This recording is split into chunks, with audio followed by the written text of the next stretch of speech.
Bien, regresamos con Lourdes Flores Nano, lideresa del PPC, para seguir hablando sobre economía, pensamiento y cuál es su visión sobre el panorama actual. Mencionabas en el anterior segmento, estábamos conversando sobre la economía social de mercado. Y mencionaste dos cosas interesantes. Uno, el tema de los monopolios, y el otro es la visión de algunas personas de que lo que ocurrió en el 2008 fue una crisis de capitalismo. La escuela austriaca, que ha sido parte del desarrollo liberal en el mundo, plantea que la economía hay que entenderla desde el individuo, no desde los agregados, desde los grandes números, sino desde la forma como un individuo actúa. Entonces ellos sostienen que, por ejemplo, la crisis del 2008 es producto no necesariamente de la especulación per se, en el sentido de que son malos los que especulan, al final de cuentas todos estamos especulando, todos los días además a la hora de transar, sino de una información que proviene desde el Estado que es equivocada, que es la tasa de interés. Cuando la tasa de interés está muy baja, el dinero no tiene valor y por lo tanto la gente se pone a hacer malas inversiones y a hacer malos consumos. La respuesta a la crisis ha sido desde el punto de vista social. Han dicho no, hay que proteger empresas, hay que meter plata, hay que subsidiar a ciertas industrias y la verdad es que 4 o 5 años después no estamos avanzando muy bien. ¿Cuál es tu postura? ¿Cómo crees o cómo hubieras participado tú de la solución si hubieras estado en ese grupo de los G8 en el momento de la crisis? Un pequeño matiz que incluso dentro del liberalismo se ha producido. Efectivamente, en una visión liberal, el individuo, al que se le considera además un ser único, un ser libre, capaz de tomar decisiones, absolutamente neutral, es el que toma todas las decisiones. Los socialcristianos, más que de individuo, sin reconocer la individualidad, hablamos de la persona, porque reconocemos que el individuo es un ser social. Entonces sus decisiones no son neutrales, está influido por su familia, por su formación, por su educación. Nos parece que actúa en función de esa realidad. Este es un debate, por ejemplo, interesante entre los liberales, incluso un liberal igualitarista como Rawls, ¿no es cierto?, que dice, no solamente basta la libertad, hay que encontrar fórmulas para la justicia, y los comunitaristas le contestan sí, pero no es una justicia neutral, no es que el hombre parte, ¿no es cierto?, como él dice, como un velo de ceguera y toma, dice, no, la comunidad también influye en ti y este ser social hay que tomarlo. Entonces, yo estoy de acuerdo que la economía es una actividad humana. Y la economía, la política y todo, en mi concepto, no puede hacerse de ninguna manera desconociendo el derecho natural de cada persona a tomar decisiones. Y las cosas son muy simples.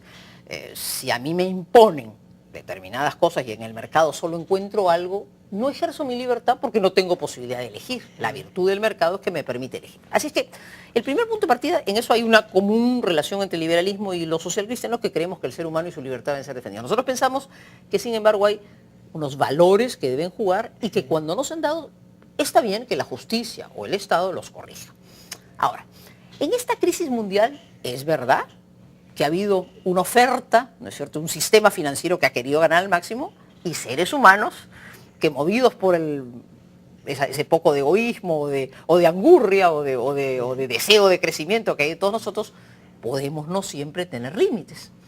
Pero la reflexión que yo creo que hay que hacer es, ese sistema en que, sabiendo que el ser humano tiende en su libertad a llevar a cosas, ¿debe permitirlo o debe haber unas reglas de juego que pongan un cierto orden? Por ejemplo, ¿qué es lo bueno de nuestro sistema bancario? A diferencia de lo que ha pasado con los europeos. A mí me parece que tenemos en este país en desarrollo, con progreso, un mejor sistema regulatorio.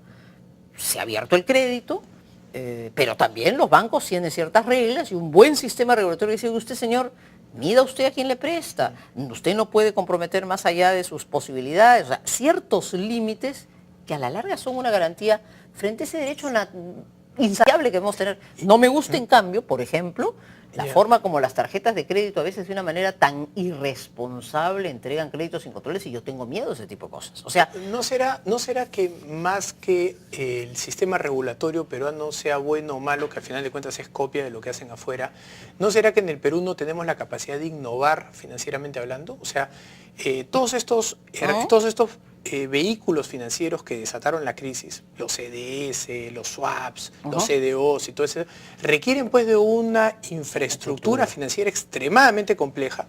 Requiere de personas con un conocimiento del mercado y de las finanzas extremadamente amplio y se toman mucho tiempo. No es lo mismo lanzar un carro al mercado que lanzar uno de estos productos. Entonces, ¿no será que estas personas aprovechan, mira lo que te voy a decir, aprovechan las regulaciones para dentro de esos límites jugar con la mayor cantidad de beneficios que les produce el Estado a través, por ejemplo, de una tasa de interés tan baja? Estados Unidos entre el 2000 y el 2003 tuvo una tasa de interés de 1%.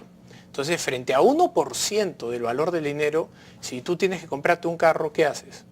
Lo compras en préstamo. Y si quieres ampliar tu capacidad de planta, pides prestado. ¿Y cuánto vas a ampliar la capacidad de planta? Todo lo que te puedan prestar. Porque el dinero siendo tan barato, juegas y llevas dentro de las regulaciones y llevas tus...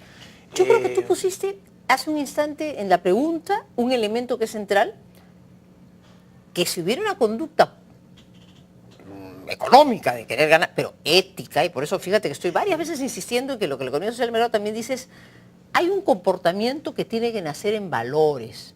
Si el ser humano no los tiene, están en la ley, la justicia los hace cumplir, y no está mal que el Estado tenga alguna entidad, ¿no es cierto?, sobre todo cuando hay tendencia a monopolios o oligopolios, a pocos actores que las imponga y que las haga cumplir. Tú has dicho una palabra clave para mí en una economía sana, la información. Por eso, por ejemplo, nosotros hacemos bien en nuestras leyes de defensa del consumidor en exigir que haya suficiente información y que cuando por la letrita chica que no leemos, por la información confusa que se nos da, alguien nos vende algo y nos damos cuenta que nos vendieron algo que no es real, podemos ir a un Indecopi que nos dice, oye usted, a ver, usted consumidor promedio, ¿fue debidamente informado? No, ¿por qué? Porque quien tiene la mayor posibilidad de vender en el mercado y estar presente, debe informar con veracidad, para que yo, ciudadano cualquiera, que voy y compro un carro, que tomo un crédito, que tomo un seguro, sea debidamente informada.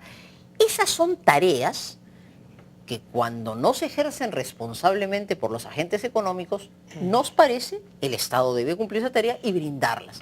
Nunca para imponer y decir usted no puede hacer, sino para que estés debidamente informado. El tema del interés es otro tema importante, o en general del precio en la economía.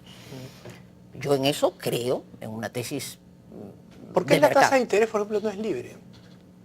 Porque el Banco Central no, en base a oferta y demanda, determina el valor del dinero. Bueno, pero la tasa es... Hoy está en cero. No, pero a ver, la tasa no está impuesta, o sea, no hay un precio... No, lo que hay es máximos. Hay un grupo de directores del Banco Central que determinan... No, pero es una tasa máxima. Pues. No, esa es la tasa a través del cual el Banco Central le presta a los bancos. Entonces, es la manera de introducir el dinero a la economía. Cuando el dinero vale cero...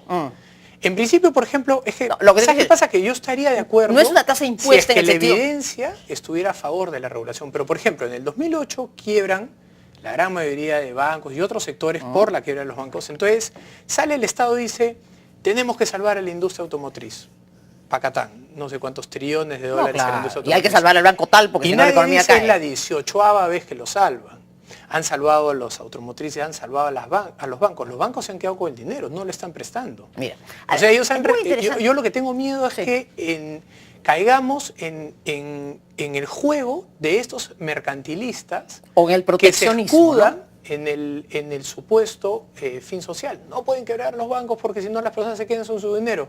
Ya, pero le estás dando la plata al banco y el banco en lugar de trasladarla está mejorando su cartera. Pero a mí me parece que sí hay una crisis de especulación, sin duda favorecida porque para comprarme mi casa es muy bueno que tenga una tasa de interés muy barata.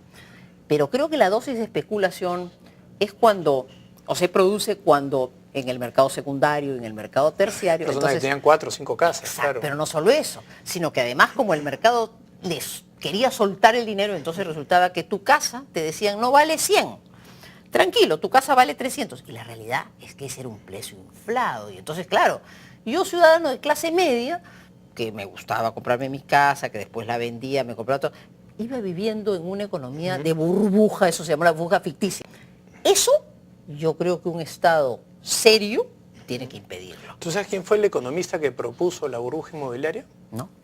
Paul Krugman. Krugman, claro que sí. El gran economista Sí, que sí, hoy sí, día sí. dice que están poniendo muy poco dinero en manos de Sí, los... sí, Krugman tiene Él razón. fue el primero que le que- aconsejó al presidente del Banco Central que que crea- generara una claro. burbuja inmobiliaria. Es que, claro, mira, por eso, yo creo que hay una revisión necesaria en el capitalismo. Y la revisión necesaria en el capitalismo obviamente no es la regresión al estatismo. Vendo con fe la economía social de mercado. En el equilibrio que supone recetas de mercado, contenido ético que tiene que ver a su vez con la educación, con las reglas claras, con un sistema de justicia, con el valor que los ciudadanos le demos a saber los límites, al ejercicio responsable. Por ejemplo, hablar de una economía libre, la responsabilidad es fundamental. La responsabilidad individual, ¿ah? Sin duda. O sea, yo Sin padre duda. de familia Y tengo los que grandes ser- defensores del libre mercado, lamentablemente, en nuestras economías no piensan en las No, pues, responsabilidades. y yo creo que ese es otro componente fundamental que los socialcristianos le aportamos al pensamiento liberal, desde el pensamiento social de la Iglesia. La libertad es una cara, pero la libertad sin responsabilidad es libertinaje. Te voy a pedir una pausa Claro que sí. para regresar en nuestro último bloque con Lourdes Flores Nano, lideresa del PPC. Estamos hablando de economía. Regresamos.